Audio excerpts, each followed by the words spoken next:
Hello, this is Anthony E. Parent of Parent and Win LLP, the IRSMedic, and welcome to our webinar, IRS Offshore Voluntary Disclosure Programs, Initiatives, and Mind-Numbing Hoops to Jump Through.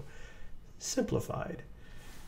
Now, I know some of you are watching live, and a few of you will be watching it on replay. If you're watching it live, you'll see a pop-up right now for questions that we hope to get to later. And if you are watching it on replay, you'll see a chat box below, and you could ask some questions there. I am alerted when a question is left, and you'll be notified of a response, usually about 48 hours. But for today, I hope to get to some of the questions later on.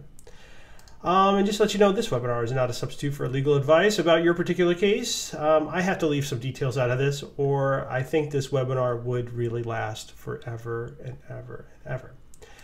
And I think this is what you need to know to make sense of the new 2014 offshore rules and programs. Okay, and these were the ones announced June 18, 2014. We need to know how we got here. Okay, and I'm going to make it as easy as possible, and I promise you that. So this is where I want to start with our friend called the 16th Amendment, and this is the amendment that authorized the IRS. Essentially, it was passed in 1913. It was passed on a whole pack of lies, if you ask me, but nonetheless, it's the law. But if we think about it, if we look at that, if we look at the 16th Amendment, and nowhere does it say that income should be taxed on worldwide. So why does the IRS tax U.S. persons, not just citizens, but U.S. persons on their worldwide income? Well, it starts in a case. Happened in a case in 1924, Cook versus Tate. And right here, I know I said I was going to try to keep it simple, but I want you to be able to find that. For those of you who know how to do some legal research, take a look at that case.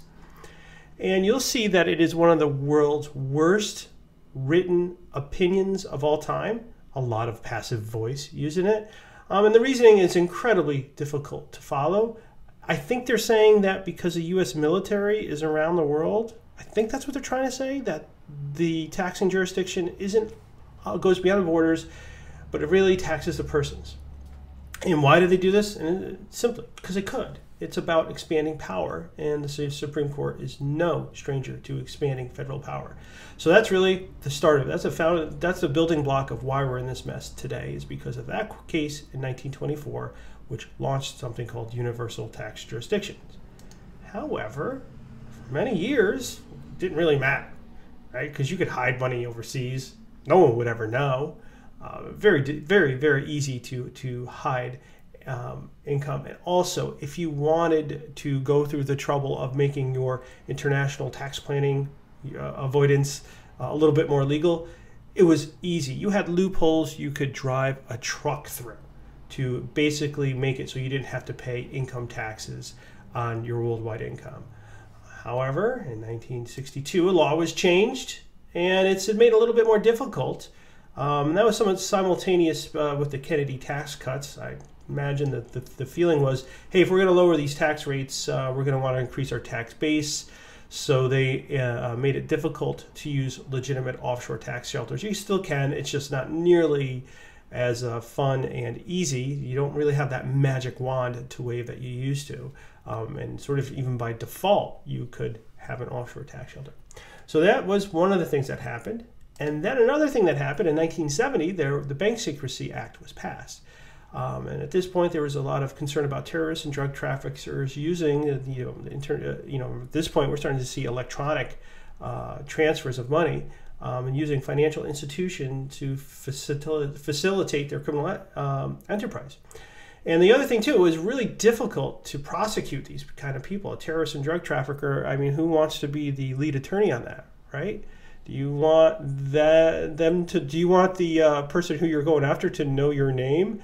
Because I'm sure someone's going to stop by your house and maybe not, maybe say hello to your family. So really you have a problem that nobody really wants to go after these guys. So they said, hey, you know what? Let's give us some civil tools so that we don't need to have these criminal prosecutions, but we can just fine people, make it a lot easier for us, a lot more simpler if we get this tool. So in 1970, the Bank Secrecy Act was passed, and this is where our report of foreign bank account comes from, the FBAR, which is now, they're calling it Form 114 for some reason. I don't know why they had to do that. I guess things were too simple. They needed to change the name of it. But this is where our FBAR comes from. And this is where we see our 50% of account value is the penalty for willful violations. That means if you have a $1 million account and you do it one time, that's a $500,000 penalty. And so pretty easy to assess. And so now you have to imagine that the Secrecy Act, right? This FBAR is really for those nasty people, terrorists and drug traffickers, right? And that is what most people thought of, and most tax professionals. The FBAR was for the real criminals, not those engaging in tax evasion, right? And that was the understanding of many tax professionals, okay? FBARs would routinely not be filed, even when Schedule B, and that's on your 1040, that would direct you to say, hey, you need to file one, routinely. And, you know, we still see it in 2014.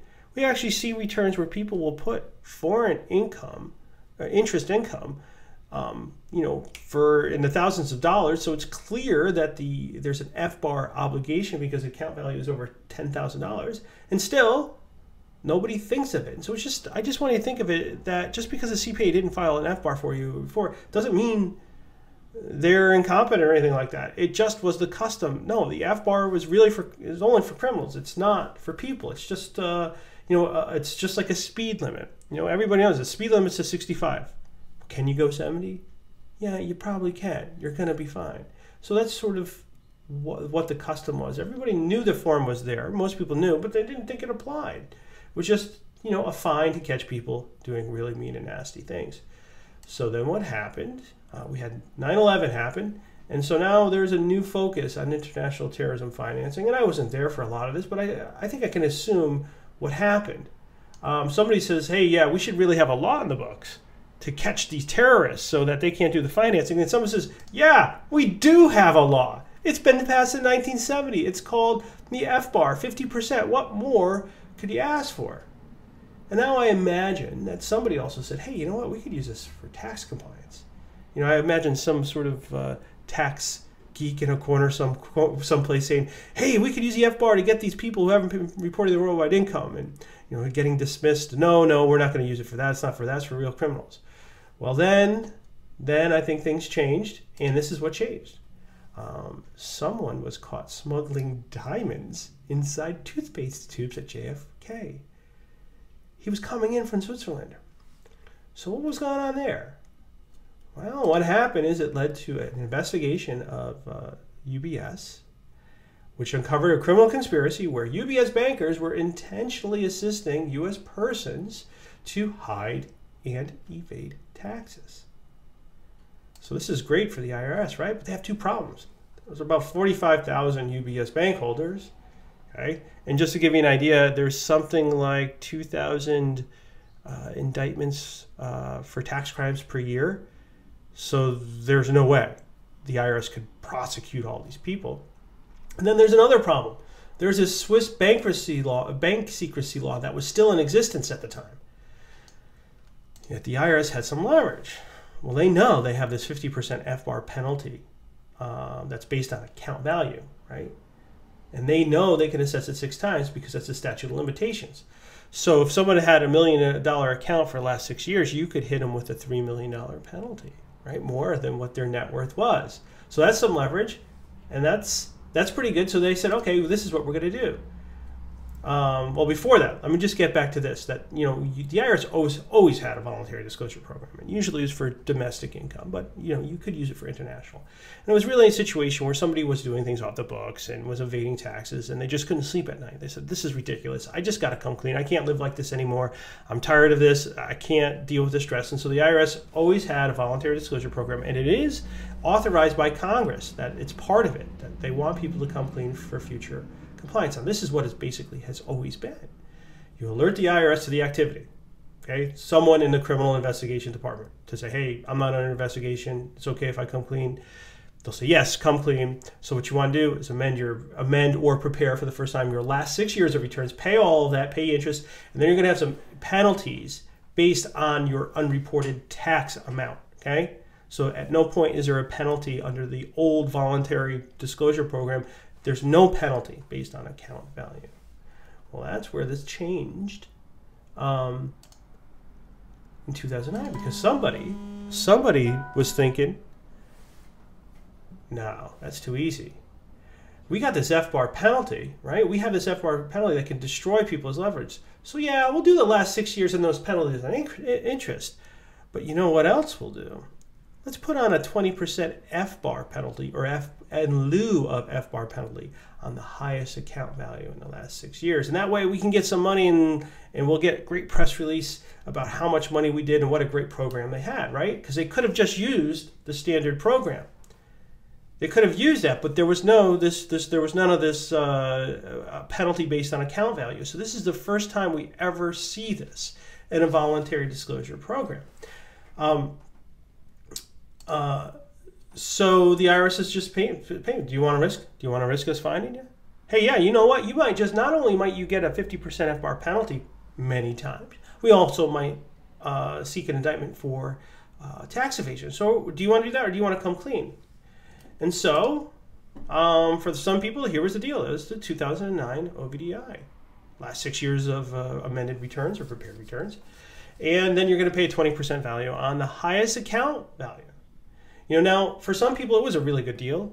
You know, if you were evading taxes for, 20, 40, 60 years, however, you're making all this money and you sort of realize, yeah, I have all this money in Switzerland, but I really can't do too much with it because I'm afraid to bring it around. Right? Well, this gave you a great opportunity. Hey, just pay 20%, and overall, you've done pretty well. Now you can move your money all over the place wherever you want. But the downside to the 2009 OVDI, it was really designed for people intentionally evading taxes at UBS or other Swiss accounts. Okay. Now, there's some things that the IRS didn't think about. Okay, some big things, and they're still having difficulty understanding how things really work in the world. Essentially, that they're citizens of the world. We have a worldwide economy. The United States attracts the best and brightest to come here. And then the United States has great people going all around the world, living around the world, adding value everywhere. IRS didn't think that sometimes people inherit money from people who have legitimate reasons to have that money over there.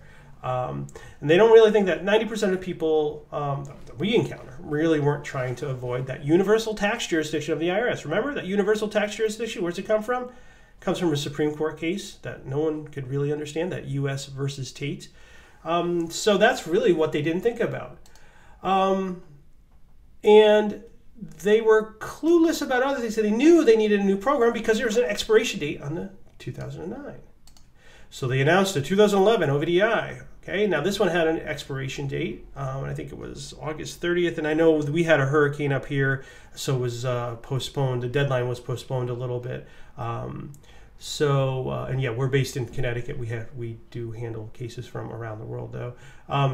So the 2011 was announced. Now they need to make it more punitive than the 2009, right? They can't give the people the same deal because they have to make it look like the person came clean originally. They got a better deal, so they have to make it a little bit more punitive. So now, instead of requiring that 6 years that all voluntary disclosures was the standard, forever, now they say 8 years.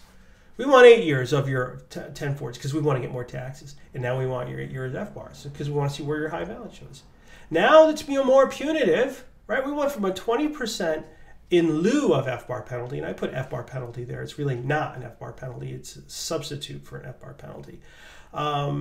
It's more punitive, but now the kinder and gentler IRS allows those who made innocent negligence or small mistakes to opt out of that standard 25% penalty. And by kinder and gentler, I mean going through a full audit of all income for any of those years, and then also being examined for the IRS for willfulness and non-willfulness. So you ended up in a situation, and it still was generally true, where those who acted innocently have far more hoops to jump through in order to get the best result. Now, what happened? The 2011 expired. The IRS finally realizes people are learning about universal tax jurisdiction every day. Maybe they read an article in the expat newspaper. Maybe they're reading it now. Maybe you just found out just minutes ago watching this, right?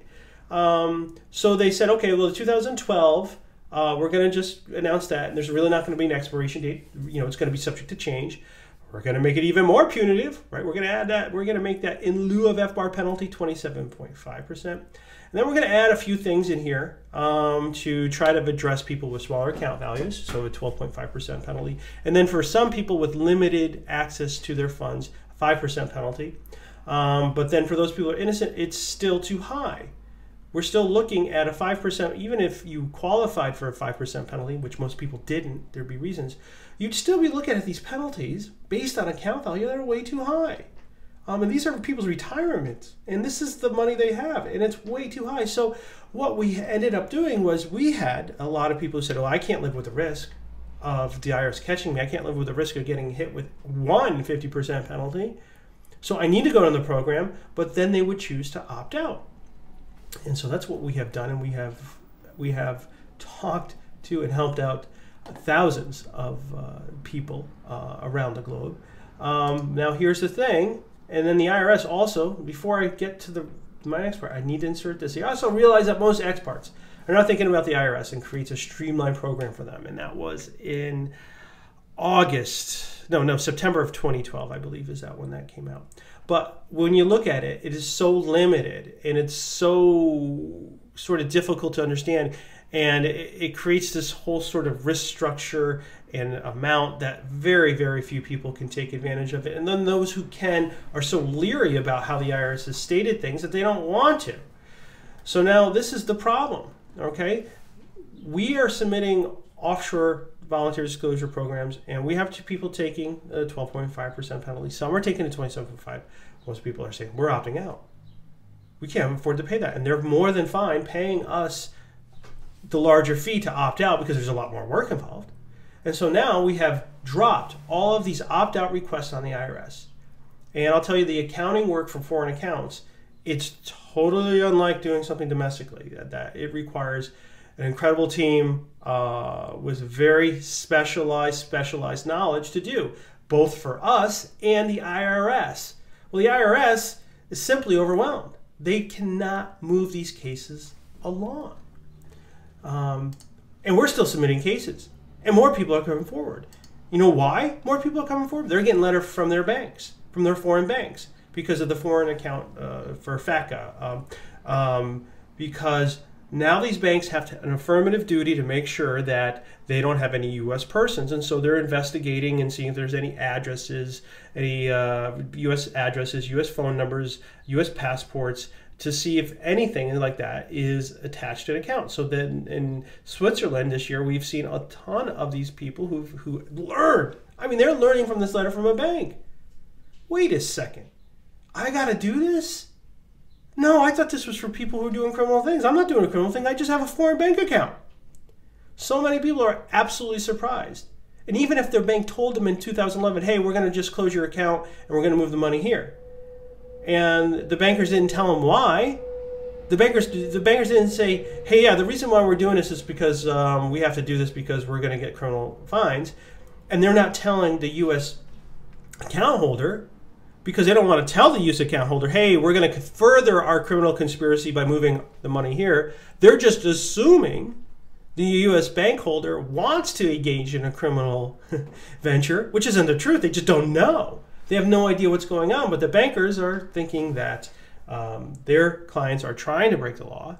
And now, in 2014, the bankers are going to say, now we're going to tell the IRS you've been breaking the law, so you better come clean and send us proof that you've done that. So that's one huge reason why people are coming forward right now. So really, the IRS has to do something, right? They have to get rid of opt-outs, and they have to move the cases out. They just simply can't move it. We have, I know we have we're familiar with pretty much every OVDI examiner. We really have, we're dealing with them. We're familiar with the group managers as well, and we know what they're up against, and they just really have to move the cases out. And also, this is the other thing that's going on. They have to punish those people who are still trying to avoid taxes. The people who didn't respond to the letters from their Swiss banks, or the people who are just considering, well, I opened up my foreign account with another passport, so I don't think they're going to find me. Well, FATCA, good luck with that. So really, the IRS is looking to punish those people who still are trying to avoid taxes. So that's where we get our 2014 offshore voluntary disclosure programs. Oh, by the way, did you notice how I went from OVDI to OVDP? And I think they made the switch from the 2011 OVDI to the 2012 OVDP. I don't know why they needed to do that, initiatives to programs, but that's what it is called now. But you know, if you do see someone use those words interchangeably, that's all it is.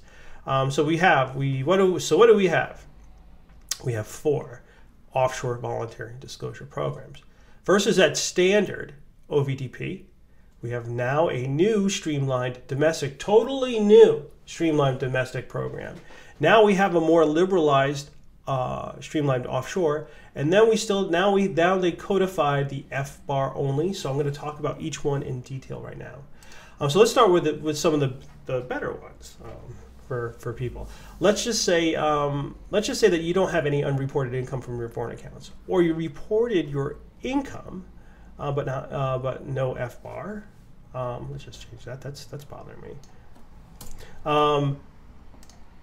That means the IRS has codified this. That means you don't need to go through. Typically, you do not need. I need to put my attorney word in there. Typically, you do not need to go through a whole offshore voluntary disclosure program. There's actually an FBAR only process that does not involve amending returns, does not involve any penalties. So it's really sort of the best. Just simply you didn't know how you had an FBAR. This is a case where maybe you're a signatory on the account, but someone else claimed all the income. Or you simply did report all your income, but you never filed an FBAR. So this is one of the programs. They codified this now, made it a little bit more official because it was semi-official before. Now let's go to the next one. This is the streamlined offshore OVDP, and this is different than the previous one. Remember the one I was talking about that came out in 2012? It was really limited, and really the big thing for this is whether or not you qualify, because it's really nice, because there's a 0% quote-unquote FBAR penalty.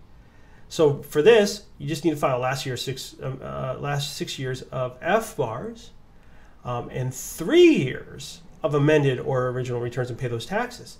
So the offshore is really, for expats, this is not so bad. Not so bad at all. I guess unless you're made a significant amount of interest, well then well, things could be worse, I guess. But really, there's no penalty on account values. So this is really something that expats should be hopping all aboard. And you just need to make sure that you were not intentionally doing it, but rather you just got caught up with your life there and weren't thinking about reporting your FBARs and this income. So as long as it was a non-willful, or as long as you weren't willful, you'll qualify. Now let's talk about the next. This is a totally new one. Okay, this is the streamlined domestic OVDP. This is for if you're living in the U.S. Okay, you don't qualify for the offshore. Okay, not as good. Okay, and still, I guess it's somewhat like blackmail in a way. I'll explain it in a second. Here we got to do our last 6 years of FBARs, and then we need 3 years of amended or original returns, and then there's going to be a 5% penalty on the year-end high account value in the last 6 years. Now, see, this is the thing. A lot of our clients right now who have entered in the program are going to opt out and just go shoot for that 0% penalty. Right, there's some transitional rules going on right now. And we're saying, hey, look, you want to opt out, go for a 0% penalty? Let's do it. But, we have so many clients who are saying, you know what? I can't deal with this stress anymore. I'm going to pay the IRS 5%.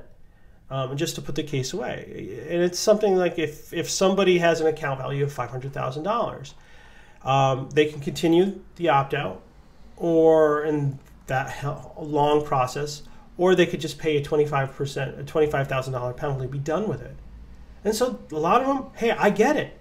You're doing it. But the fact is you had no willfulness about it. So it's really something, I don't like this all. I mean, it's better. It gives somebody an option. But I really don't like it, and because it is so different than what the old rule used to be about voluntary disclosure. There's no penalty on account value. You don't do that. So why is it? And especially when now you have worldwide reporting obligations, what's so magical about these foreign accounts now that require them to get a penalty, whereas somebody who, if you evaded the same amount of taxes domestically, you get no penalty based on account value.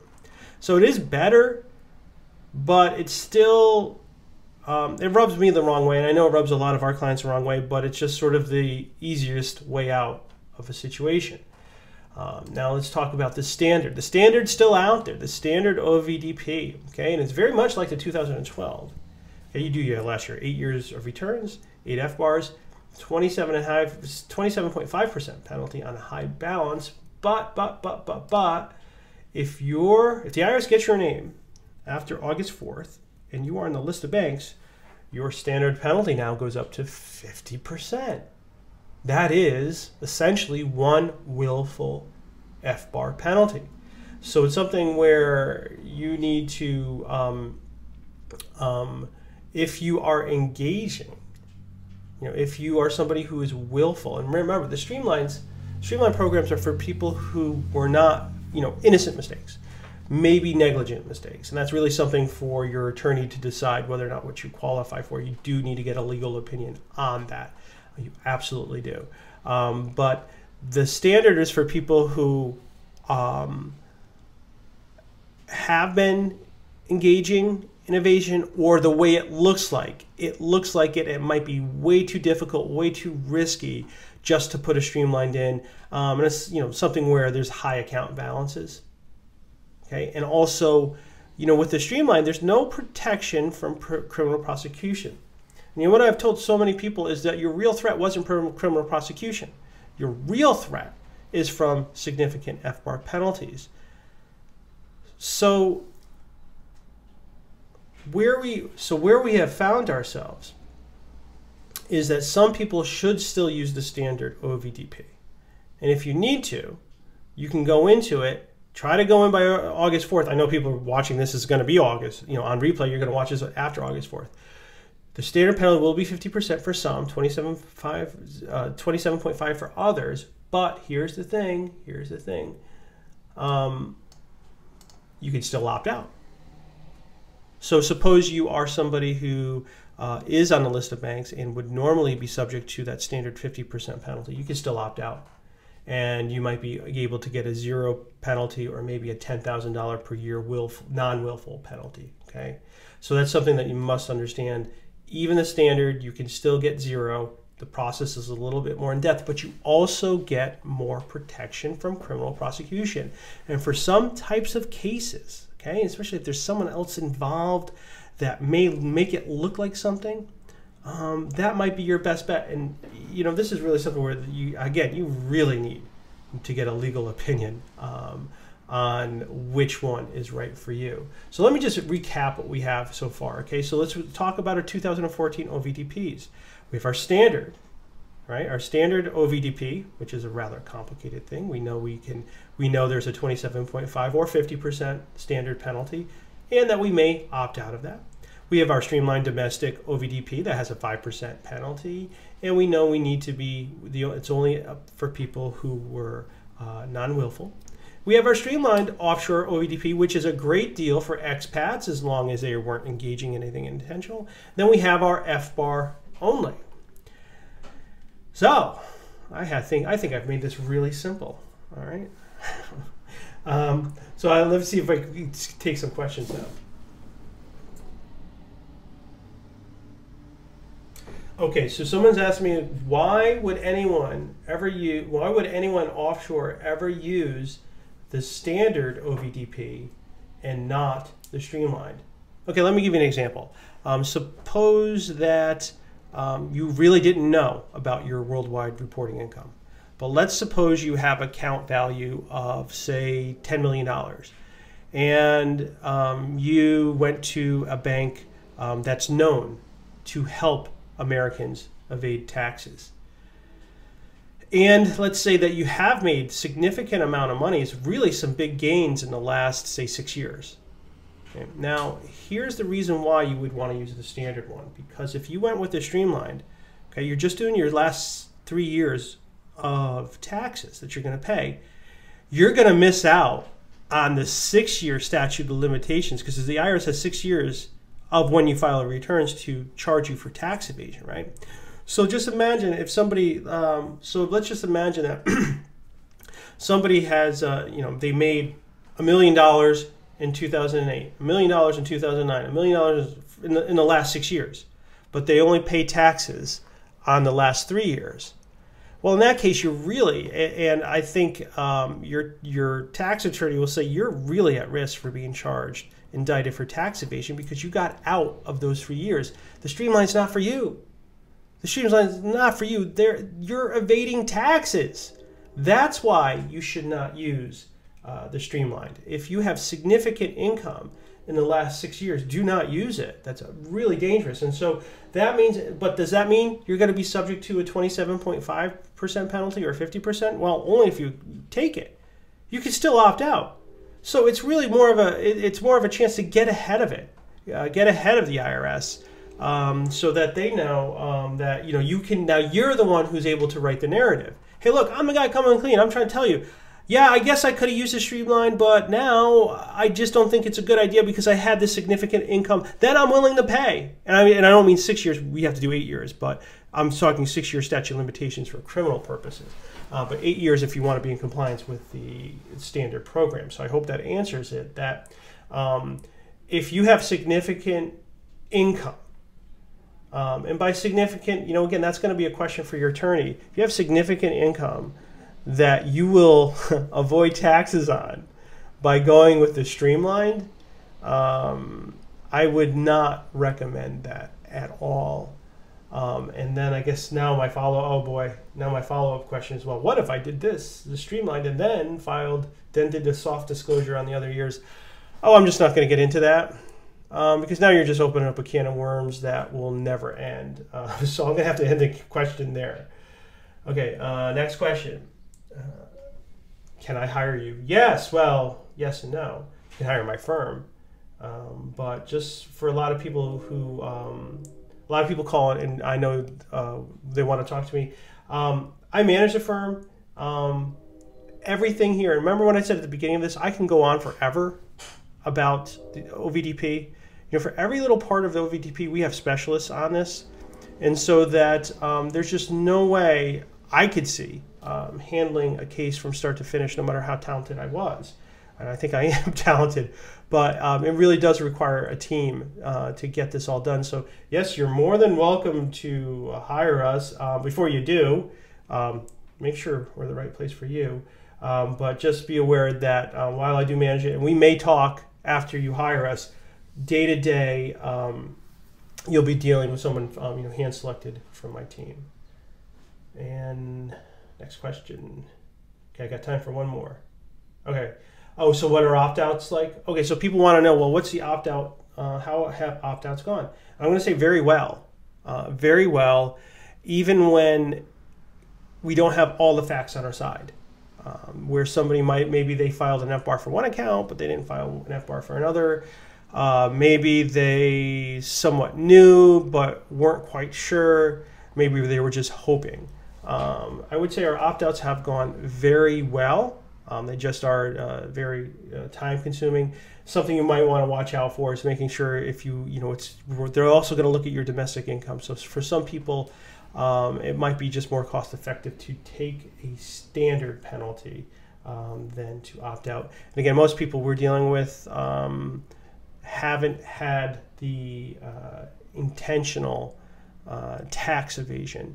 And I think for most people, and I mean, just because the U.S., and this is what you need to understand, if you come from a foreign country, have a foreign background, or if you're living in a foreign country, no one else is taxes you quite like the IRS does. And I know I've read some legal reference books where they say, well, every country does it. No, they don't. No, they don't. The only country that taxes you on your worldwide income in the manner that the IRS does is the United States. Nobody else does. And so that's really something that we think is helpful for people when we're opting out or looking for some sort of penalty mitigation. Okay, that's it for time. I think we did pretty good. So anyway, guys, just to refresh, this is not substitute for legal advice. I am only hoping, I'm giving you a general outline. Hopefully I didn't get too complicated, but hopefully now you have an understanding generally of what offshore programs are available for you, generally some of the deadlines you're dealing with, generally how we got into the situation that we are. So, and this is me, by the way. I am the younger gentleman here. This picture's a little dated. I probably look a little more gray right now. Next to me is my father, David Parent. Not with us is our brand new partner, Michelle Wynn, and she is someone who manages the OVDP department, so she'd probably be somebody you would be speaking to at one point. So we are Parent, and Wynn LLP. We do serve taxpayers worldwide. We offer a free initial consultation right now. So you can call our OVDP hotline at 888-477-4258. We are on Eastern Time in the United States. We're about an hour and a half away from Manhattan. So I know we do have a lot of clients coming from Long Island and the tri-state area who like to visit us, and so you're more than welcome to do that. But about 90% of our clients hire us without ever step footing in our office. So we're very comfortable with every country. We're learning a lot, so we do enjoy what we're doing. And if you are thinking about hiring us, just visit our website to learn about us. We are a little bit different than a typical tax law firm. We don't charge hourly rates, is one of them. And our job is to get this situation out of your life as quick as possible, and to just get an effective representation. So there it is. My time is up. This is Anthony Parent for Parent, and Wynn LLP, the IRSMedic, and I thank you for watching.